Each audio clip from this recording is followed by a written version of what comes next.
मांजरा नदीला महापूर. मराठवाड्यात पावसाने मोठ्या प्रमाणावर नुकसान केले आहे. मांजरा नदीला मोठा पूर आल्याची बातमी समोर येत आहे. धाराशिव आणि लातूर जिल्ह्यांमध्ये मांजरा नदीला महापूर आला असून महापुरामुळे नदीकाठच्या शेकडो एकर जमीनदोस्त झाली आहे. मांजरा नदीकाठच्या नागरिकांना सतर्क राहण्याचे आवाहन करण्यात आले आहे.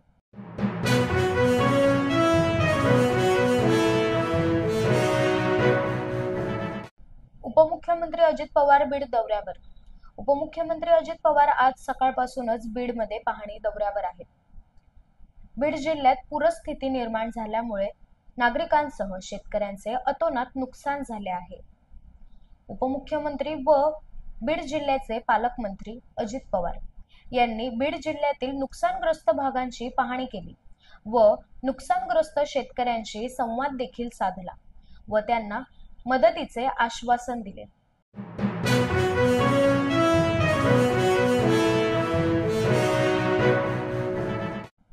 बॅगवरचा फोटो कसला पाहता मदत पहा. उपमुख्यमंत्री एकनाथ शिंदे यांची विरोधकांवर टीका.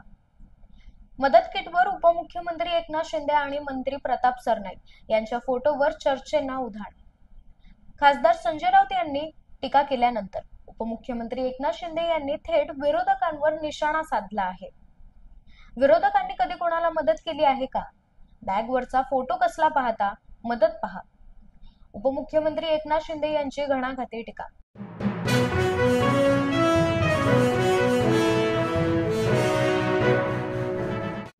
छगन भुजबळ यांच्याकडून येवल्यात नुकसानग्रस्त भागांची पाहणी.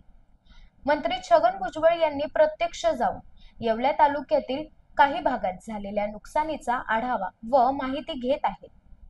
अवकाळी पावसामुळे येवला तालुक्यातील गवंडे गावातील शेती पिकाचं मोठं नुकसान झालं आहे.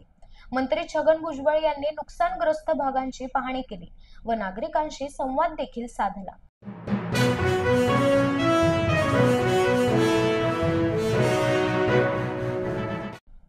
दरोडेखोरीमुळे पैशांचा सोंग आणता येत नाही असं बोलण्याची वेळ. खासदार संजय राऊत यांनी संताप व्यक्त केला. पैशांचा सोंग आणता येत नाही अशी टीका उपमुख्यमंत्री अजित पवार यांनी केली होती. यावर पैशांचा सोंग आणता येत नाही तर सरकार चालवू नका. दरोडेखोरीमुळे पैशांचा सोंग आणता येत नाही असं बोलण्याची वेळ. खासदार संजय राऊत यांची टीका.